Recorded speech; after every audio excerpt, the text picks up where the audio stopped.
Yamo bibia ahama wakwaba enfamra Cstv News at 24 esumrena so.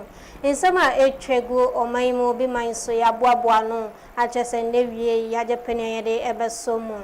Na insam ne yehwe de bedimu akotene ankasa. Some kase edie wona achese wowo afenya nde wode atu eja se eye wodan ya wabedu bo ya de se ha dwempa eyie na ejebi eto eye akosombo dano na kese osofwa ohwe nyawode kukanye chebu senkanye de eye eni sema udande ya gwagwa no Sarah's Dream Jewelries, Amsel Block Machinery and Block Manufacturing, KS Famous Co Limited, NAP Apartment Hotel, and also Crystal Direct Pet Shop. Amunamoso yasi in the year de Cassian so at the eba besomo. Ediam jeso mame ama bafua. Mayenda yosma yaba yedin chumanga sabeso.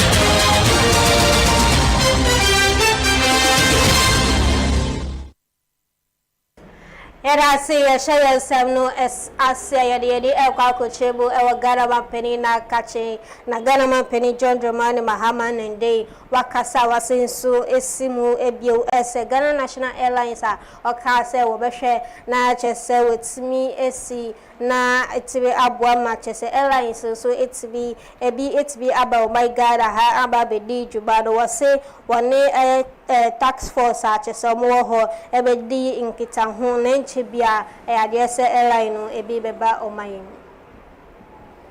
This week also, I'm meeting the task force I set up to work towards the re-establishment of our national airline. I'm looking forward to receiving their presentation outlining the concrete roadmap for Ghana's flag to fly proudly across Africa and in the global aviation space once again. A new national airline will not only create jobs for pilots, cabin crew, engineers, and other airline staff, it will also accelerate our ambition to become the most preferred aviation hub in West Africa. Adesha watete eye ashamane afeso afenya ana chese nanwada adese pedifo eko bia ewa chese edayo achese obosisi ewo honum no omo eko dri nini na ede etugu ye nende ana chese adesha echrebu ese adayo achese woba bebubu no ha adwe pa ya eno so etia imra. Excavator and maximum for me. I say they are coming to break this down also, which is this building. But then the mark, you've seen the mark. The mark is way over there. It's not even close to the building. And then building need to be if we are we may some mark buildings in Panomubu. Are they targeting on mark buildings also? We just want to understand. A young market, my notice piano, because someone just will open 91 inside catch us inside here and down. One of the ways. Because from the military regalia or Sigabo. So the means of value to Sebastian. At the other place, no, there was a school, the school had chairs, they had tables, they had projectors, they had laptops, they had what don't they have? And then there's office. There are offices in the middle, and the offices are having our certificates, FBA certificates, Pharmacy Council certificates, the student certificates, and laptop, phones, everything that was there. Then they done our pharmacy with shelves, fridge, and the drugs. But we were pleading with them, so some of them demolish proper, your promotion, the woman inside keke. I said that bill, and also just go traveling around to the state say one boy tried going, and then they had to use a stick to hit the boy. What is going on is that they are demolishing, and they just came here. A military man walked here that he's coming to demolish the building. Is it right? What happened to the product? The product, everything is demolished. The chairs, the school building, everything.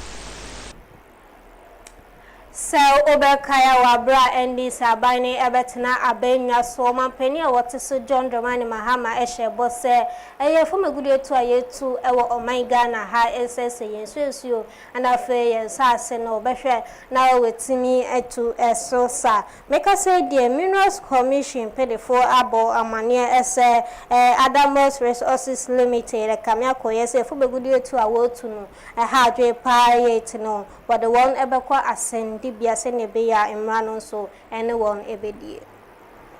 The revocation of Adamos Resources Limited leases serves as a precedent. Illegality will not be disguised as investment.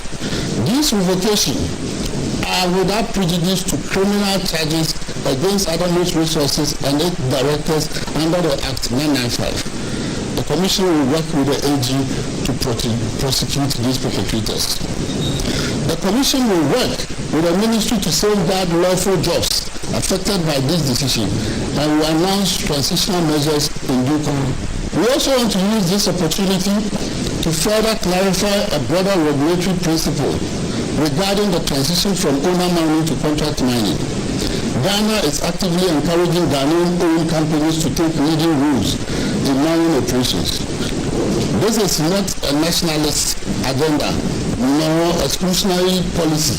Rather, it is a deliberate strategy to empower indigenous Ghanaian firms to move beyond the role of mere subcontractors and take leading roles in their own right, leading to full beneficiation of our mineral resource.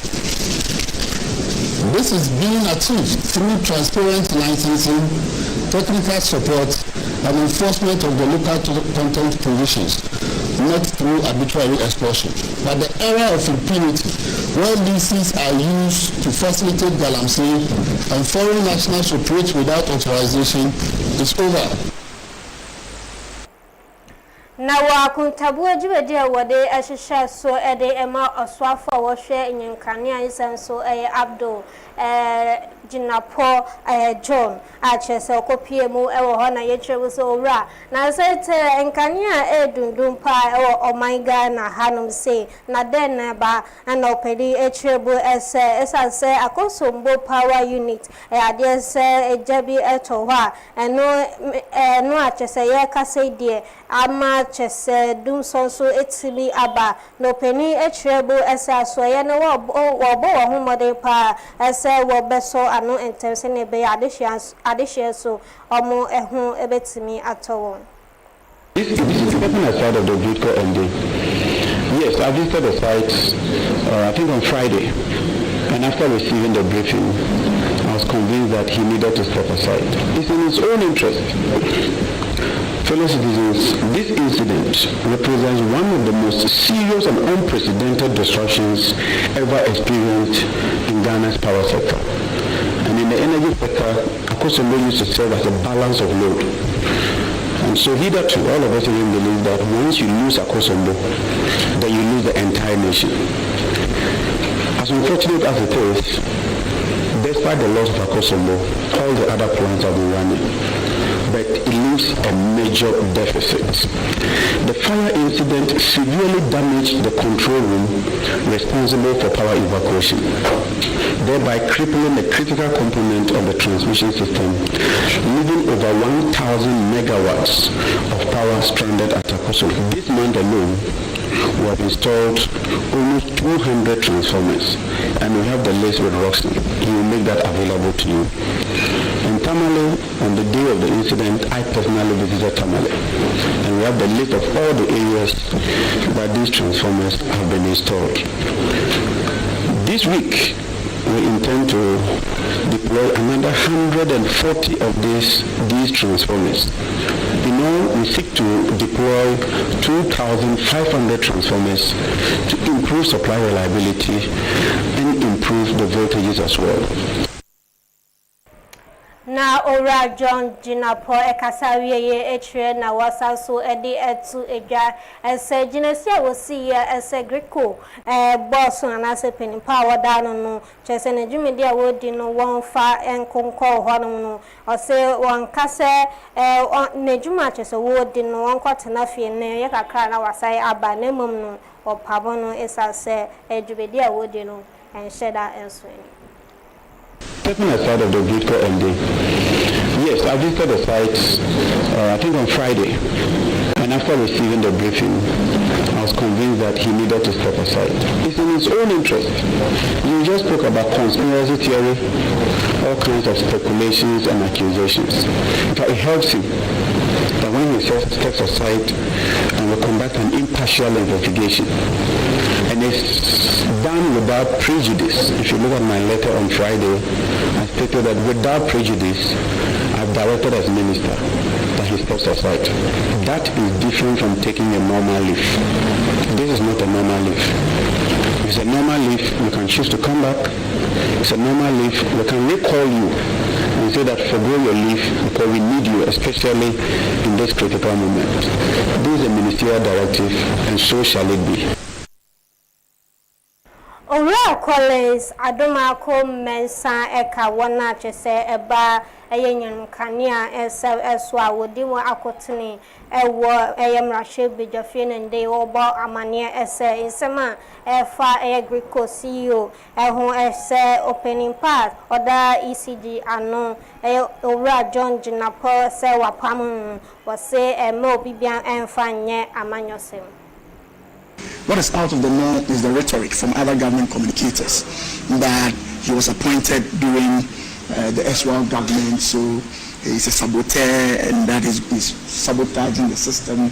Those in Kumasi, the managers have been reassigned, especially when the chairman of the NDC in the Ashanti region, just 2 weeks ago, gave instructions to the Minister of Energy to reshuffle the managers in ECG in Kumasi with the intention that with the notion that he feels that they are sabotaging the system. That is where I have a challenge. If we politicize the issue, then it becomes a challenge. If it's a pure to interfere in the whole process.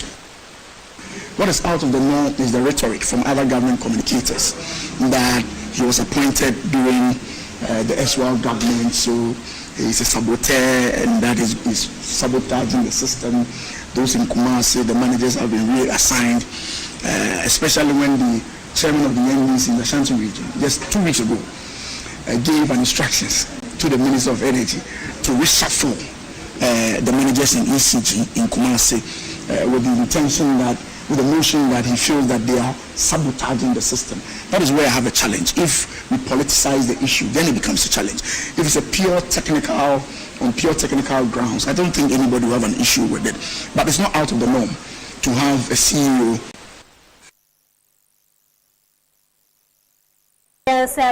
So challenging height omone anti-human trafficking unit Ghana Police Service edi kasubuma chese omoye djuma sompa Nigerians for chese wo free Nigeria be se amafo be se eduana mienu ana chese wo de won tutu bra wo oman Ghana hanum ese meka se die emu be se eduasa isian ana yede won akọ abodonfo aya resabia chese so ya hwese bibia so betimi atoto na kwem na mpenifo echiremu a asafo ne emofra be yese emofra chese wodi mfisha no edu miensa eko edu ensomu ana chese woka safo no eho ebi Owura James Kofi Anan ede kokobo ede ama Nigeria bine ese won hwese ekoya wode manfo efri Nigeria maimo eba oman Ghana ha ebe ye tutu bra no ewose etu twa na wofa wonan ensi from pa years and say ha dwen pa. 2 victims of human trafficking. All the girls rescued are from Nigeria who were trafficked into the country and forced into prostitution. Their ages range between 13 and 17 years old, and all the girls were forced to bring at least 1,000 Ghana cedis per day for their work in prostitution.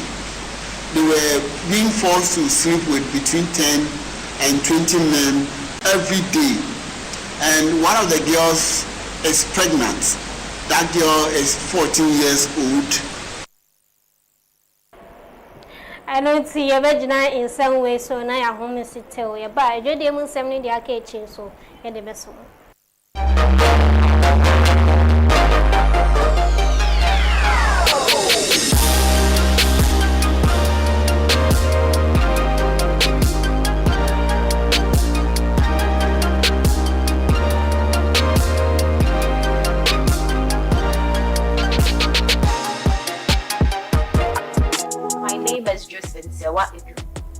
The manager of Crystal Jurek Pet Shop. Here, we have varieties of pet foods and accessories. When it comes to dog foods and cat foods, we have everything. We have the 25 kg pellets, the 20 kgs, the 10 kgs. We have Happy Home, High Performance, Dog Chew, Jack Pet Food, GC Puppy and Adults, High Retrieval, Happy Canine. When it comes to the leashes or the collars, we have everything, whether small, medium or large. We have their supplements, their vitamins, fish oils, medicated soaps, and their tablets. We also have the flea and tick sprays, their refreshers. And when it comes to their bowls, we have different types of bowls. Stainless or plastic bowls, medium, large. We have their traveling bags, their bathing tubs, their towels, and all their chains as well. We also do breeding of dogs and cats. Whether you are looking for poodles, puppies, any mixed breed, we have them. Foreign cats too are available. When it comes to their treats, we have the big bones, we have their biscuits, we have their snacks, we have our locations. One is located at East Legon American House, adjacent KB Clay, near Intifo Avenue Street. We also have a branch at Blue Lagoon, Sacramento, opposite the Ghana Poultry Farmers Association, General Anchor Street. You can contact us on 0243 03 2066 or 020 473 8175. At Crystal Jurek, we will always want your pet to smile.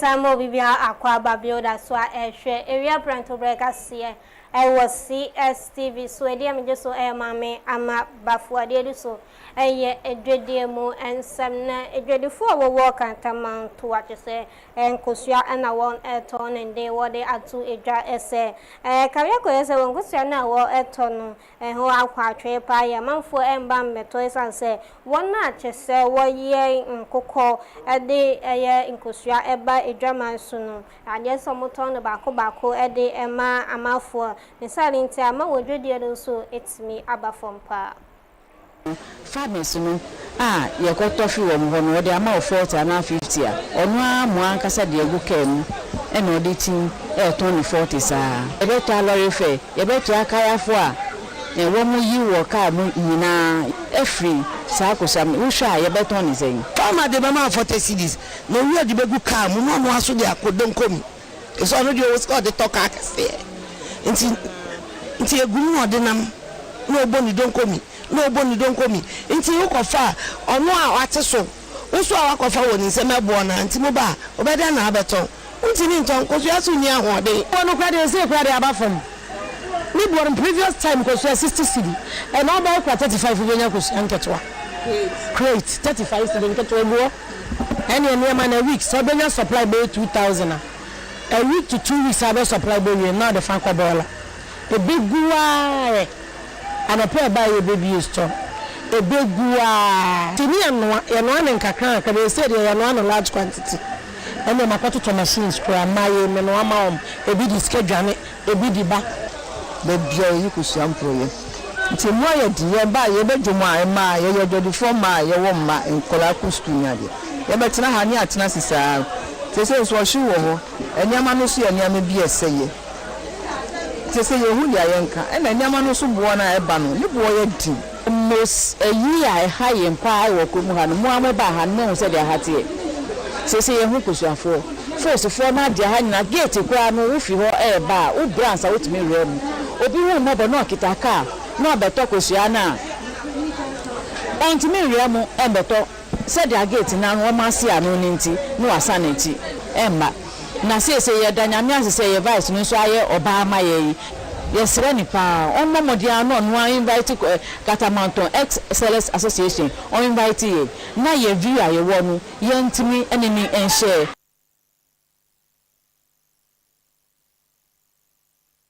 Ni atremu ewo obi maiso ensem na UN Secretary General Antonio Guterres and wade atu eja esento kwa ekoso ewo Mali no eha dwen pa ye obeka ya memrinda ofariso na bosameda na etoso eduonu enum wafimpinu ni eduonu esiemu no ana chesento kwa bi ema ne humu so ewo Mali mainu ma nda meka say de wade atu mafo enime bibiaman na afeso amanya hodo ni na enibi se wonka wo ho embom na ntokwa ekoso no betimi ape anopu masibre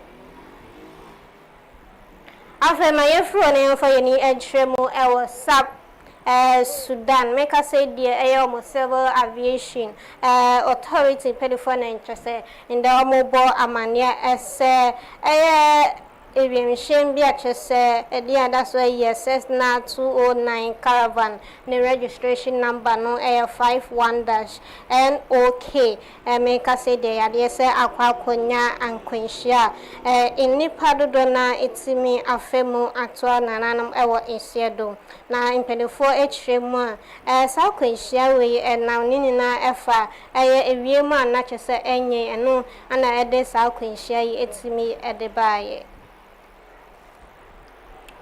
na ye befre obi man so ensane de ni atremu ewo agudiebo SM na Blasters head coach anase Blasters coach wana ana so bekaya yesi edan ede emma coach bia cheso beba bedi the Ghana national Blasters no team no ano chese dai obeba bedem no yesi kakraka pa na no ana chese mpedefo kane swafo na ohwe agodiebu SM Isaac Kwame Esiama akasa wo chrebu SSA edan na wosiye no wosiye se no eba beboa ma chese eka bia chese aban no so ebebo no eso ebetimi ate so and tell you it was no stakeholder engagements to my knowledge no the then as president we say yeah should have more than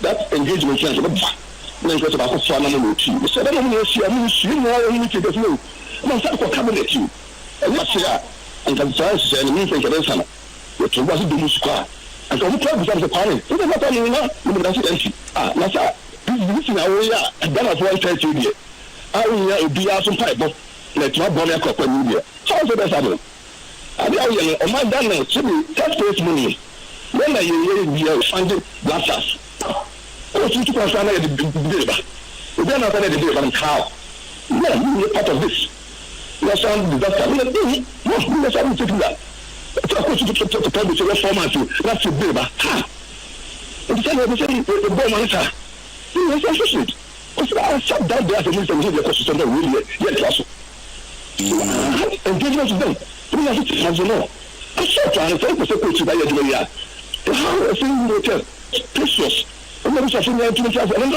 excuse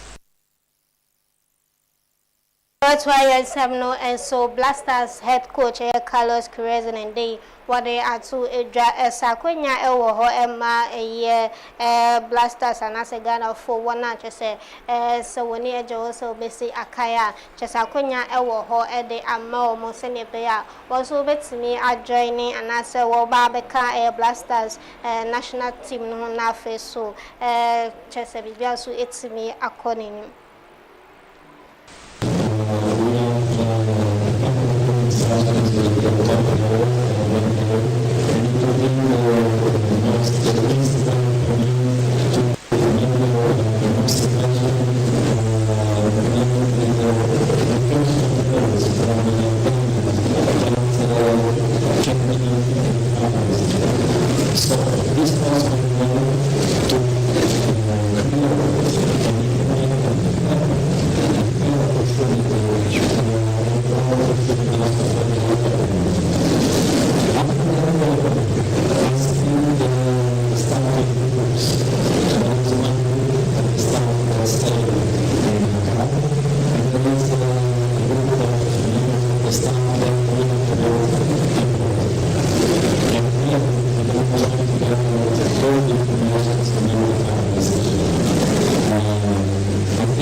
Carlos Queiroz na wote say wo ekase be fro na yede ni atremu ewo eni jedie mu ensem abrante ba ko a chese eba say yenyi impasria odimu akotene pa ye Nigeria ni Clint the drunken and day what they are to edra say amro be pie mu ewo oh my Ghana hadu say no just Ghana for agent of fewa chese dey wo hwe adan na say ahunye de a wonya no Ghana for intia.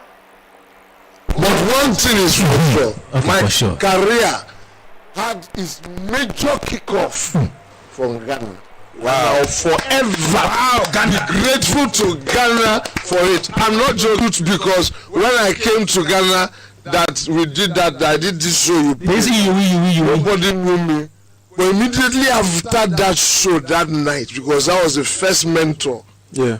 Yes. The whole Ghana was watching it. A day before, nobody knew me. Oh. Everywhere, nothing. It was only they were going to Desmond and Ogashiogwarinze. But immediately after that, the following day, from the hotel that we were staying, people were snapping pictures with me and Desmond, Elliot and Shogwarinze. Both of them now sat and watched me enjoy what they were enjoying. And since that time till now, Ghana has never stopped showing me love, and that is why I love Ghana. And added to that, Banco and Tilapia. Kwakumenu bia chese wo twasene my Ghana ha anu se na wode atu edwa wachiremu xenophobia atasa ekoso South Africa chese nde adihye ebe ehu akwa edwemu no openi achre na andrin de afa mo kwase mo kwa biso no enya adepa Okujato. Yes, Abraka. On the fence, foreign minister, no question, Yakupo Shan, Okujato, Namisha, the Papa. But the time because as I say, okay, say a year Russia, Ukraine, Fontokoya, yes, Yachigana Phobi, and Tempa, Yanibai Hosu now, Ukraine, or Ukraine president, Asia, or Kojigana phone, a fluence. Asimo Subano, or Mampian Tiana.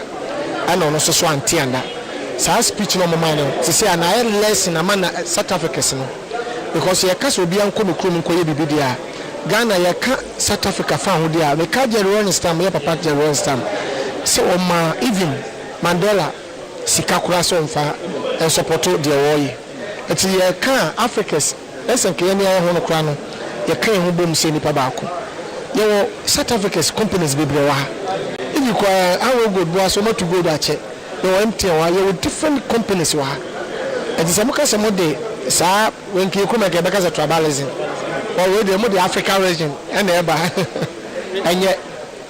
enye ena South Africa for na kasa no mu hu mo ntokwa enye bibifo na ye mo problem abrofo na ye mo problem nanso omu ntimi ntaka abrofo because so koka abrofo na waka Europeans waka America and the ben say Africa to Africa there you be trust room ni aboye nwan no Africans for because you ka properties nyina South Africa properties nyina wa abrofo nsem as waje fa ahodi ba wo fa ahodi no tama na wonye fa ahodi no na companies ya wo ho aye omo dia no omo yi fa ahodi no da so yo ma dia of watching commoners the South Africa be benin edi so but abrofo ne control kuro no